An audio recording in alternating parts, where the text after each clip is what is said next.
السلام علیکم۔ امید کرتی ہوں سب لوگ اچھے لفظوں کے منتظر ہوں گے اور ایسی باتوں کے منتظر ہوں گے جو آپ کے دل میں گھر کر جائیں۔ انسان جب تک چاہے جانے کی آرزو رکھتا ہے وہ کبھی بھی آزاد نہیں ہو سکتا۔ یہ مرد کا المیہ ہے کہ وہ عورت سے ہمیشہ محبت کرنا چاہتا ہے، لیکن پرکشش اس کے لیے صرف حسن ہوتا ہے جو کہ ہمیشہ نہیں رہتا۔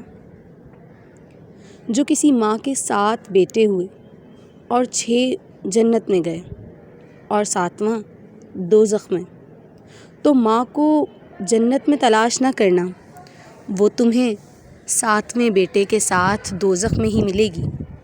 ایک انسان دوسرے انسان کی محبت کو کبھی نہیں جیت سکتا۔ کچھ عرصے کے لیے شرابور ضرور ہو سکتا ہے، مگر مکمل طور پر اس بارش میں نہیں رہ سکتا۔ دنیا میں سب سے امیر انسان وہ ہے جسے سچی محبت نصیب ہوئی ہو۔ مرد کو توڑنے کا صرف ایک ہی طریقہ ہے، جب اس کی محبت کسی اور کے ساتھ ہو۔ اس بات پر اس کو نیند تک نہیں آتی، مرتے دم تک ذہن میں جلتا ہے۔ ہونہار مرد بھی اس حالت میں کسی چیز کے قابل نہیں رہتا۔ ایسی عورت خوش نصیب ہوتی ہے جس کو ایسا مرد ملے۔